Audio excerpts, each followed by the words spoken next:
Hey guys, welcome back to the channel. So today we're putting in the auxiliary switch controller from Auxbeam.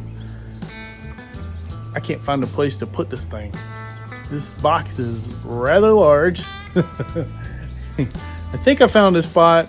Let me show you guys what I'm talking about. And yeah, this thing is it's big.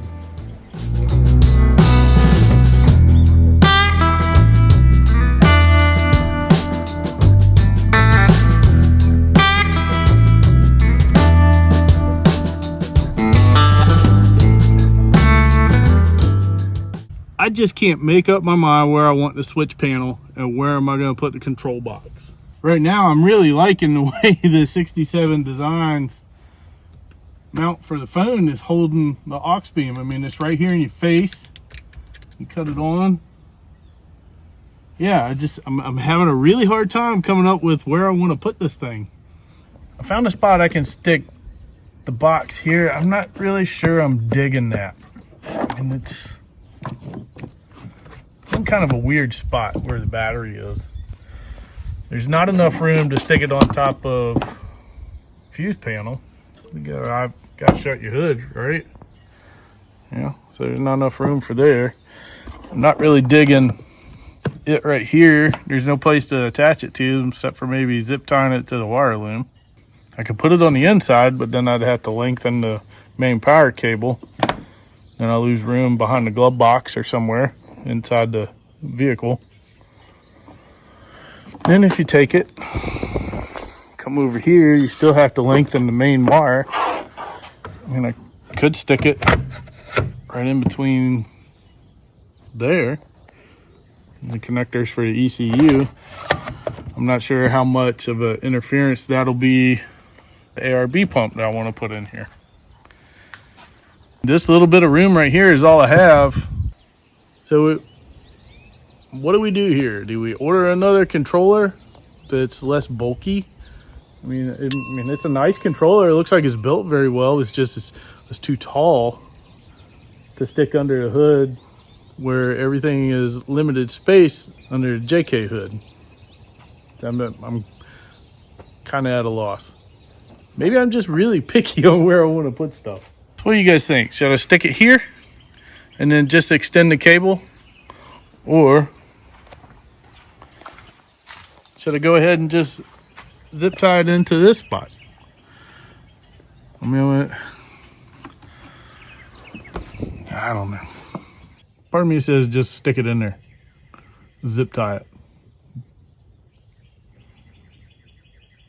I don't know. What do you think? Yep, so I think over here on this side is probably the best option. There's a pass-through right here. See where the wires are for the CB radio? They go right along that edge. I think that's where I'm gonna have to put it. And then your main control for the panel is right here. And then your power and ground.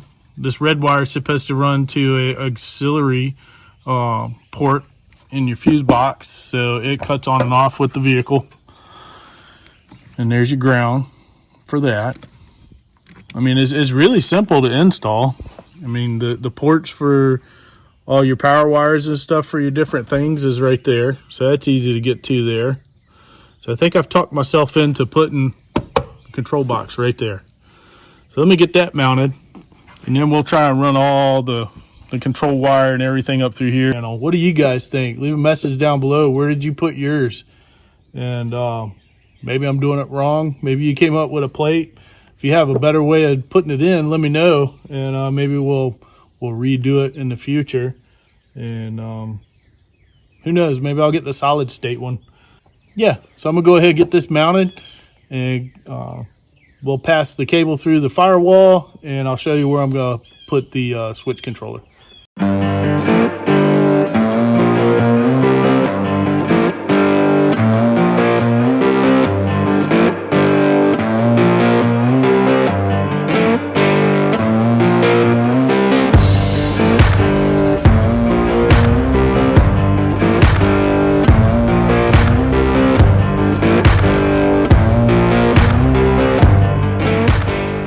So check it out. I haven't heat shrinked anything yet. You notice I got the lid closed. So go ahead and unlock it. So what I did is I took my rat tail file and I just taken gently clearance the fuse panel so this wire has room to pass through. Get in there and get past the winch cable. She's in there. All right, guys, there it is. We finally got it installed the way I want it. We found a fuse in the fuse panel that would work for a switchable source for accessory mode. So now we cut the vehicle off. It stays on, but as soon as you open the door, the body control module goes to sleep. Poof. Perfect. So now when the key's on, our panel comes back up and it's live again. So we don't have anything hooked up to it yet.